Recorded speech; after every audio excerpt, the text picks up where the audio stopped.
सबसे पहली चीज कि आज देश का लोकतंत्र, दुर्भाग्यपूर्ण की बात है कि देश का लोकतंत्र आज चकनाचूर हो रहा है। और चकनाचूर किन मुद्दे पे हो रहा है, मैं आपको बता दूं कि जिस व्यक्ति को कोर्ट ने आजीवन कारावास की सजा सुना दी थी, आज उस व्यक्ति को कोर्ट ने बेल पर छोड़ दिया है। मतलब ये है कि देश में इतना दुर्भाग्यपूर्ण है, जिस महिला की आप नारी सम्मान योजना तरह तरह के चीज़ें लेके आते हैं, आज सत्ता में बैठे बीजेपी के विधायक कुलदीप सिंह सेंगर इत्मीनान से जी रहे हैं लाइफ को। आज उनको बेल मिल चुकी है, वो कल फिर बाहर निकलेंगे, फिर किसी बेटी की हत्या करेंगे, फिर किसी बेटी का रेप होगा। तो भाजपा जो है, भाजपा समझ लीजिए कि महिलाओं को रेपिस्ट पार्टी, ये होता है ना कि रेपिस्ट पार्टी, भाजपा वो बन चुकी है। आज महिलाओं का मतलब निकलना दुश्वार है। तो ये बहुत ही दुर्भाग्यपूर्ण है कि एक ऐसे व्यक्ति को आप बेल पे छोड़ रहे हैं, जिस व्यक्ति का पूरा डिटेलिंग है, तथ्य के आधार पर सुप्रीम कोर्ट ने आजीवन कारावास दिया था, तथ्य के आधार पर, सबूत के आधार पर उसने रेप किया था। आप कैसे, आप किस नारी सम्मान की बात करते हैं आप?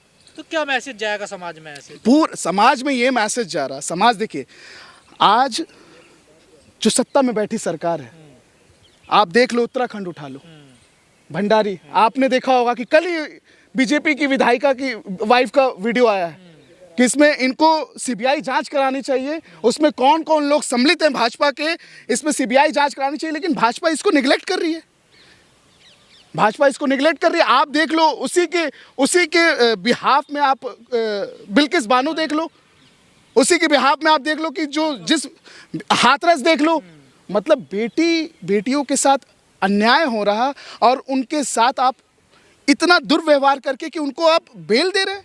ये कहा जा रहा है कि अपराधियों के आचरण अच्छा है जेल में, और आधी से ज्यादा सजा काट ली है, इसलिए इनको बताइए, जमानत दी जाए। मैं एक चीज बता दूं कि आज इन चीजों से ना, इन चीजों से देश जो है टूट चुका है, महिलाओं का आत्मसम्मान टूट चुका है। जो अपराधी किसी नारी की इज्जत लूटे और उसके बाद उसको सजा मिले, मैं तो बोलता हूं कि इस सजा, हिंदुस्तान में तो वो सजा होनी चाहिए कि जो बाहर देशों में होता है। हिंदुस्तान में वो सजा होनी चाहिए। कार्ड खेल, कानून फैसला सुना है ना? अरे कानून नहीं, किस नहीं, कैसी बात? ये कानून का फैसला नहीं है, मनुस्मृति का फैसला है। ये देश में बैठे भाजपा सत्ता दलालों की फैसला है। ये मैं आपको बता देता हूँ, किस कानून की बात कर रहे हैं आप? देश में बेटियों को लूटा जाएगा, देश में बेटियों को मारा जाएगा, आप कानून की बात कर रहे हैं। कल को आपके बहनों के साथ ये हालात होंगे, कल को भाजपा की महिलाओं के साथ ये हालात होंगे, तो आप कानून की बात करोगे? कैसे कानून की आप बात कर रहे हैं आप? कैसे, किस मन मर्जी की? अगर आप कल को चोरी कर लो, किसी को कत्ल आम कर दो, किसी को मार दो, और आप बोलोगे कि देश में उसने अच्छाई अपनी सुधार ली है, तो आप मान जाओगे उसको? मोदी जी से जोड़ेंगे आप? अरे कैसे? कुलदीप सेंगर सिंह किसके व्यक्ति हैं, किस पे विधायक हैं आप? ये बताओ ना। कुलदीप सेंगर जी जो हैं, वो किस पार्टी से विधायक है? सस्पेंड कर दिए पार्टी से उनको। अरे कैसे सस्पेंड कर दिए?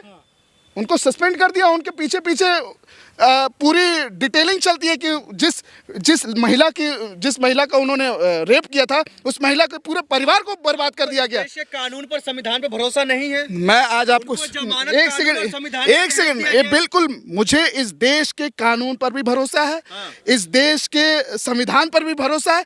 तभी आप सवाल पूछ रहे हो और मैं जवाब दे रहा हूँ। इस देश के चीफ जस्टिस ऑफ इंडिया के जो वकालतनामा जितने भी लोग हैं, उन पे जूते चलाए जाते हैं। आपको भरोसा है? ये कौन जूते चलवा रहा है? पर लेकिन जिस तरीके के जो फैसला आया है, ये संविधान के तहत, कानून के दायरे में रह करके आया है ना? क्या संविधान के? अभी तो उनको 7 साल अभी उन्होंने सजा काटी है बस, और सजा की सुनवाई जो होती है 14 साल की होती है। आप कैसे, किस कानून के फैसले के हिसाब से बात कर रहे हैं? जो दबाव में है कोर्ट? बिल्कुल दबाव में है भाई, बिल्कुल दबाव में। ये तो सरासर दबाव ही तो दिख रहा है। ये दिख क्या रहा? ये सत्ता का दबाव है, दबाव में इलेक्शन कमीशन है, दबाव में सुप्रीम कोर्ट है, दबाव में पूरी जुडिशरी है, दबाव में पूरी ब्यूरोक्रेसी है। आप इसको बार बार बीजेपी दबाव में अगर नहीं होता तो क्या आप जो इतने पत्रकार हैं, पत्रकार बंधु हैं, मास मीडिया है, आप अगर संसद के अंदर जाते हैं, अगर आप सरकार के खिलाफ अगर सवाल पूछ दें, तो आपको कंटेनर में बंद कर दिया जाता है। अरे बेटी बचाई नहीं जा रही है, बेटी पटाई जा रही है। उन्हीं के प्रधानमंत्री का जुमला है कि बेटी बचाओ नहीं, बेटी पटाओ अभियान। तो आप सोच लीजिए जिस देश के प्रधानमंत्री इस तरीके के जुमलेबाजी करते हो, जिस देश के सत्ता में बैठे हुए सरकार में सारे रेपिस्ट भरे पड़े हों, आप उससे क्या उम्मीद रख सकते हैं?